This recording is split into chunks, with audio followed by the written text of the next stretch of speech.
Bismillahirrahmanirrahim. Assalamualaikum warahmatullahi wabarakatuh. Apa kabarnya anak-anakku semuanya? Semoga kalian sehat selalu, sehat walafiat. Amin ya robbal alamin. Bertemu kembali pada hari ini, yaitu pada mata pelajaran prakarya di kelas 8. Nah, silakan duduk yang rapi, duduk yang nyaman agar kalian dapat menyimak dan memahami pembelajaran hari ini dengan baik. Nah, sebelum kita lanjut ke materi, Ibu ingatkan lagi ya, karena kita ada pada masa pandemi, jangan lupa untuk selalu mencuci tangan menggunakan sabun di air mengalir, kemudian menggunakan masker, kemudian menjaga jarak, dan apalagi yaitu menghindari kerumunan dan mengurangi mobilitas ya. Bisa dilihat di sini gambarnya ya. Jadi tetap terapkan ya agar kita semua terhindar dari virus COVID-19. Nah, anak-anakku, sebelum kita mulai pembelajaran hari ini, marilah kita bersama-sama untuk membaca doa terlebih dahulu. Yuk, tangadahkan tangan kita semuanya bersama-sama.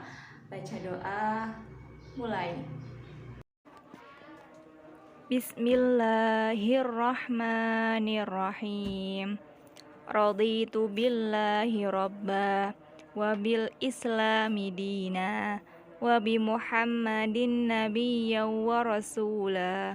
Rabbi zidni ilman warzuqni fahman. Amin ya rabbal alamin. Baca doa selesai. Nah, alhamdulillah kita akan langsung saja ke materinya ya. Nah, anak-anakku, ada yang masih ingat materi minggu kemarin? Ya, minggu kemarin itu kita membahas materi tentang kerajinan dari botol plastik, dari kerang, dari tanah liat atau keramik ya, dan dari sabun. Bahkan Ibu sudah menugaskan kalian untuk membuat kerajinan sabun. Ayo, ada yang sudah selesai, ada yang belum juga? Ayo segera kerjakan ya untuk memenuhi nilai keterampilan kalian. Anak-anakku, untuk materi kali ini berbeda dengan kemarin. Nah, untuk materi kali ini yaitu kerajinan bahan lunak dari polimer clay dan lilin. Nah, mari kita simak bersama-sama tujuan pembelajaran hari ini. Ada apa saja? Yang pertama, yaitu kita mampu memahami sifat dari polimer clay dan lilin. Yang kedua, memahami karakter dari polimer dan lilin. Dan yang ketiga, yaitu kita mengetahui teknik pembuatan dan pengolahan kerajinan dari polimer clay dan lilin. Nah, jadi itu dia. Nah, perlu kalian ingat, materi hari ini itu materi terakhir di bab kerajinan. Nah ya, setelah sekian banyak kita menyimak tentang materi kerajinan bahan lunak, ini yang terakhir. Nanti untuk materi minggu depan Ibu akan sampaikan nanti di akhir ya. Nah, yang pertama Ibu akan membahas kerajinan dari polimer clay. Ada yang tahu apa itu kerajinan dari polimer clay? Yuk kita lihat bersama-sama, simak materinya ya. Jenis bahan polimer clay ini belum banyak yang mengenal, dan di Amerika Serikat polimer clay itu sangat populer. Wow, keren ya. Nah, kemudian polimer clay ini adalah semacam adonan yang sudah dicampur dengan bahan tertentu sehingga menjadi adonan ya, menjadi mirip adonan kue. Jadi teksturnya itu lunak, mudah dibentuk ya anak-anak. Nah, kemudian maka dari itu kerajinan dari polimer clay ini mudah dibentuk dengan lucu ya, dengan berbagai macam bentuk. Bisa dibentuk boneka, bentuk bunga ya, kemudian ada apa lagi, dan banyak lagi. Nah, kemudian selain itu sifatnya itu tidak mengotori tangan. Perlu diingat, tidak mengotori tangan. Dan karena tidak mengotori tangan, sehingga kerajinan ini banyak yang diminati dan meningkatkan banyak kreativitas pada anak-anak. Nah, kemudian ada apa lagi? Polimer clay ini tidak seperti tanah liat. Kalau tanah liat kita buat harus kita panaskan terlebih dahulu sehingga dia menjadi kuat, mudah dikuat ya. Kemudian nanti dikasih pewarna. Kalau polimer clay ini tidak perlu dipanaskan karena memang sudah langsung dibentuk dan dia langsung benar-benar kering, tidak basah ya. Kemudian polimer clay ini menjadi salah satu kerajinan yang sangat diminati oleh banyak orang karena sebagai kerajinan yang cukup menjanjikan dan berpotensi sebagai kerajinan kualitas ekspor. Nah itu dia, sebenarnya gambarnya mirip seperti kayak malam. Tahu malam yang waktu kalian suka beli waktu SD itu di orang jualan mainan, hampir mirip seperti itu, berwarna-warni. Nah itu sedikit kita simak pemahaman dari sifat karakter untuk polimer clay. Kemudian ada apa lagi? Yang kedua, yang kedua itu ada bahan pembuatan kerajinan polimer clay. Di sini bahan untuk membuatnya bisa kalian simak. Bahan pembuatan polimer clay itu polimer clay warna-warni siap pakai. Kemudian ada benda pendukung lainnya yang dapat dihias dengan polimer clay seperti kotak pensil, wadah serbaguna, dan bingkai foto. Ibu sudah tampilkan di samping untuk gambarnya, bisa kalian pahami. Kemudian ada apa lagi? Yang ketiga ya, kalau tadi kan pertama pengertian dari kerajinan polimer clay, kedua bahan pembuatan kerajinan polimer clay, kemudian yang ketiga yaitu alat pembuatan kerajinan polimer clay. Ada apa saja alatnya? Yaitu cukil, alat cetak dorong, alat cetak tekan, dan alat cetak potong. Ya. Kemudian yang keempat ada produk kerajinan dari polimer clay. Berarti di sini tuh kalau produk berarti otomatis hasil karya yang sudah jadi ya. Bisa udah siap jadi, bisa buat dipajang atau bisa diperjualbelikan. Nah, kemudian untuk kerajinan polimer clay ini sangat menarik. Warna-warna yang indah menjadikan kerajinan polimer clay ini banyak disukai. Ya. Produk yang banyak dibuat biasanya berbentuk duplikasi dari sebuah benda. Jadi biasanya berbentuk duplikasi seperti kita menirukan bentuk donat atau bentuk burger ya, makanan. Temanya misalkan kita membuat bentuk tentang makanan, temanya berarti kita menduplikasi, membuat donat atau burger itu sesuai ya, bentuknya mirip. Jadi polimer clay-nya itu dibentuk sesuai dengan sesuatu yang pengen kita buat atau sesuatu karya yang pengen kita tirukan. Bisa kalian lihat di samping, di situ sudah banyak beberapa produk karya hasil dari kerajinan polimer clay. Kemudian ada yang terakhir yaitu proses kerajinan polimer clay.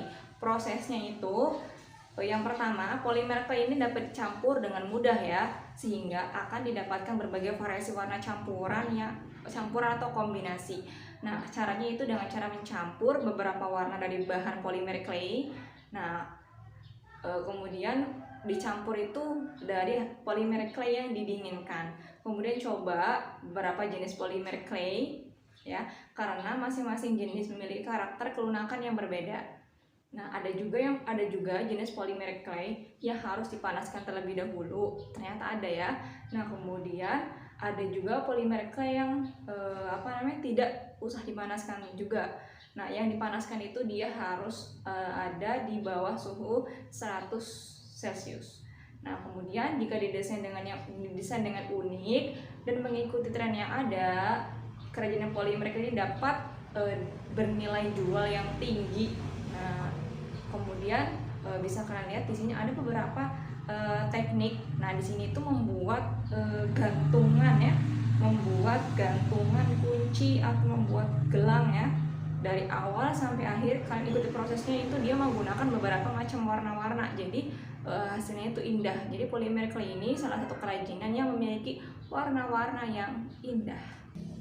Nah, lanjut yaitu kerajinan yang kedua, yaitu kerajinan lilin. Nah, yang mana pasti kalian sudah tidak asing lagi mendengar istilah kata lilin, karena biasa kalian gunakan untuk menerangi kegelapan pada mati lampu di malam hari ya.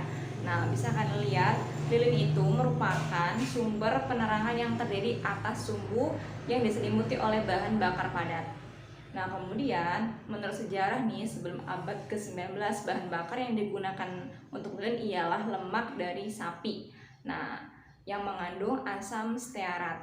Namun, seiring berjalannya waktu, teknologi semakin maju juga, dan sekarang menggunakan parafin ya. Semakin banyak sekali penerangan ya, semakin canggihnya kehidupan, udah ada listrik segala macam. Lilin sekarang hanya digunakan untuk seperti upacara adat, perayaan ulang tahun, dan pewangi ruangan. Nah, di sini kita akan membahas beberapa kerajinan lilin, bukan hanya membuat lilin yang berwarna putih yang bentuknya seperti gini ya. Nah, tetapi kita juga akan membahas bagaimana cara membuat lilin dengan berbagai macam bentuk dan warna-warna yang indah. Nah, kemudian yang kedua dari kerajinan lilin ini ada bahan-bahan yang perlu kalian gunakan untuk membuat kerajinan lilin. Yang pertama, bisa kalian lihat di samping sudah ada gambarnya. Yang pertama, siapkan lilin lebah yang A ya. Kemudian yang B itu namanya lilin batang yang biasa kita gunakan ya, lilin batang. Kemudian yang C itu parafin. Kemudian yang keempat atau D, A, B, C, D ya. Yang D itu plastisin. Kemudian yang E itu ada silikon. Kemudian yang terakhir ada skatalis untuk cetakan ya. Nah, itu macam-macam bahan yang diperlukan untuk pembuatan kerajinan lilin. Kemudian ada apa lagi? Yang ketiga itu produk kerajinan dari lilin. Nah, produk kerajinan lilin ini di Indonesia itu telah dikenal mancanegara. Nah, pengrajin lilin Nusantara telah berhasil menciptakan kerajinan lilin dengan berbagai bentuk dan inovasi. Nah, pada awalnya bentuk lilin itu hanya seperti batangan saja yang tadi Ibu jelaskan, yang warnanya pun cuma hanya putih. Nah, tetapi berkembang pengetahuan menjadikan lilin ini semakin berkembang pesat. Kita dapat melihat bentuk lilin dengan berbagai variasi bentuk dan macam-macam warna. Bahkan sekarang sudah mulai membentuk lilin hias yang merupakan duplikasi dari berbagai bentuk makanan seperti burger, ice cream, pizza, mie bakso. Wih, hebat banget, lilin bisa dibentuk seperti macam-macam seperti itu loh. Nih. Nah, kemudian dulu lilin itu tidak memiliki aroma yang wangi, tapi sekarang lilin sudah dibuat bukan hanya warna dan bentuknya indah, tetapi memiliki wangi aroma yang menghangatkan jiwa, menenangkan pikiran. Wih, mantep banget tuh. Ya, lanjut, yang terakhir ada proses pembuatan lilin. Nah, bagaimana prosesnya? Proses pembuatan lilin itu sederhana saja. Kamu dapat memanaskan lilin dan parafin di atas panci. Kemudian setelah cair, lilin dapat diberi pewarna bubuk atau cair, atau dapat pula menggunakan krayon sisa. Krayon dapat digunakan karena mengandung minyak. Siapkan cetakan di atas gelas, kulit telur atau wadah loyang kue. Jika ada silikon lebih baik. Cara membuat silikon adalah dengan membuat modelnya terlebih dahulu menggunakan gips, kemudian plastisin atau tanah liat. Nah, kemudian buat kotaknya, silikon disiram sebatas kotak. Jika sudah kering, dapat dicopot dari modelnya. Silikon dapat digunakan untuk mencetak lilin hias. Nah, kemudian bisa kalian lihat di situ berikut contoh pembentukan lilin yang tadi Ibu sedikit jelaskan. Pahami ya, dilihat. Nah, anak-anakku, itu saja yang bisa Ibu sampaikan di pertemuan kali ini tentang kerajinan dari polimer clay dan lilin, ya. Jadi, Ibu simpulkan pada hari ini bahwasanya semakin berkembangnya teknologi, semakin berkembangnya zaman, ya, semua kerajinan berkembang pesat dan memiliki daya jual yang tinggi, menghasilkan karya yang inovatif dan kreatif, ya. Dari mulai polimer clay, lilin, semuanya itu termasuk jenis bahan lunak yang mana jenis bahan lunak ini mudah dibentuk sifat dan karakternya mudah dibentuk, ya. Dari polimer clay di sini kita mesti ingat bahwa polimer clay ini salah satu jenis bahan lunak yang sangat mudah dibentuk, memiliki warna-warna yang indah dan tidak mengotori tangan saat kita membuatnya, dan tidak perlu kita memanaskan. Membuatnya sangat-sangat mudah dan sangat simpel, ya. Kemudian ada lilin yang dulu hanya sebatas penerang di kegelapan, tetapi sekarang bukan hanya penerang di kegelapan, tapi penerang di jiwa kita, menghangatkan jiwa kita dengan memberikan aroma-aroma yang sangat menenangkan jiwa, aroma-aroma yang wangi, ya kan. Nah, kemudian juga bentuk-bentuknya sangat indah, sangat unik, sangat lucu. Nah, itulah dari berkembangnya zaman. Anak-anakku yang Ibu cinta dan Ibu banggakan, mungkin itu saja ya. Dan jangan lupa untuk evaluasinya kerjakan soal di e-learning. Soal di e-learningnya dengan teliti agar mendapatkan nilai yang memuaskan. Kemudian jangan lupa materi untuk minggu depan. Silakan dipelajari. Terima kasih ya anak-anakku yang sudah menyimak. Semoga ilmu yang kalian dapat pada hari ini bermanfaat untuk kalian semuanya. Kurang dan kurangnya memohon maaf. Marilah kita bersama-sama membaca doa kafaratul majelis. Bismillahirrahmanirrahim. Subhanaka Allahumma wa bihamdika asyhadu an la ilaha illa anta astaghfiruka wa atubu ilaik. Amin. Wassalamualaikum warahmatullahi wabarakatuh.